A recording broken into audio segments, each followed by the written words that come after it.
G'day all. Today I just want to talk about my Marshall JTM 60 and just to try and dispel a few rumours about it. Every time I seem to go onto a forum or whatever, people keep saying how much of a lemon it is and how crap it is, and it has so many problems. But I tend to disagree. I think it's one of the best things that Marshall have ever come up with. It's got a poor design where the tubes are located, and it's a pretty easy fix, and I'll show you that later on. Like I say, it's got a damn lot of redeeming features, and I don't know what Marshall did, but they've come up with the cleanest of clean sounds that just sounds absolutely beautiful. So what I'm going to do is I'm just going to pause for a sec. I'll pull the amp out, we'll have a look at the back of it, and I'll show you what I did to fix it, and we'll go from there. Okay, so this is obviously the back of the amp.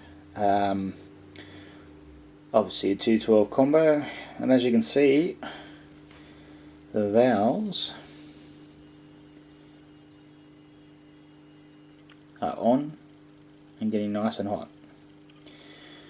So what I've done, a lot of people say, yep, put a cooling fan in there, like a computer cooling fan, cool it down and blah blah blah. That's a load of crap. Don't do that, because what it does, all it does is cool your tubes down. Okay, the whole purpose of having tubes is to get them like screaming hot, and that's when they're at their best. So if you cool them down, you're taking away your sound quality and your tone. So all I did, if you can see it, it's just a piece of checker plate, aluminium. Only use aluminium though, don't use steel. And in there, some 3M velcro to space it away. Leave a little air gap up there. That's it. Acts like a heat soak, takes all the heat of the valves into it, and you don't have any dramas. I mean, I'm not here to lie and tell you, blow wind up people's skirts and that sort of stuff, and tell you how good they are. But I mean, I think it's a cracking amp, and I've had it, like I said, I've had it for years, and it's given me problems.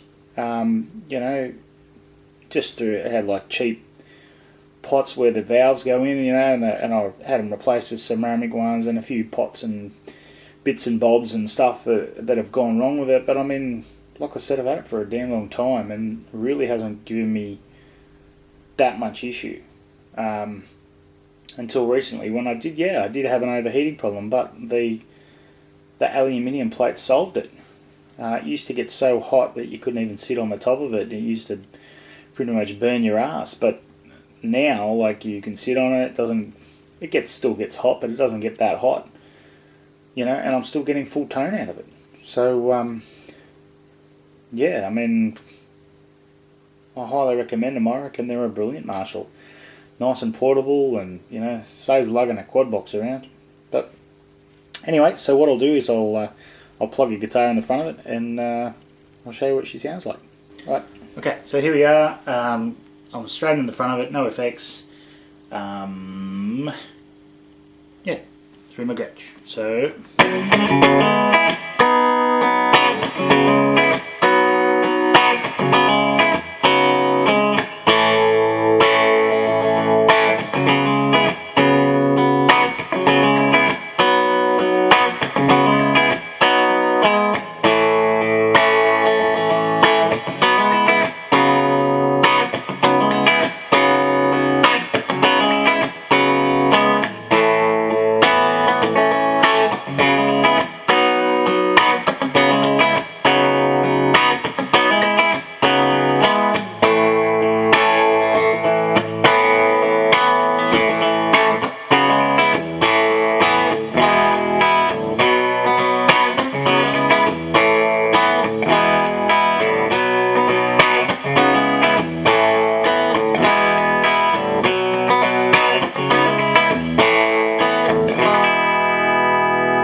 So as you can sort of hear there, well, I hope you can hear it.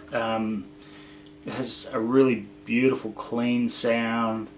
It's really spacey, really airy, and a nice reverb as well. So, like I said, there's a shitload of redeeming features about the amp.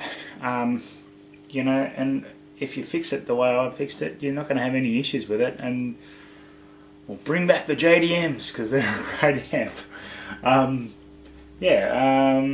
What should I... Oh, look, I'll just give you a quick blast of some distortion because it is a 2-channel amp. I don't really use the distortion side of it because I run them through an effects board. But yeah, I mean, this is the distortion side. So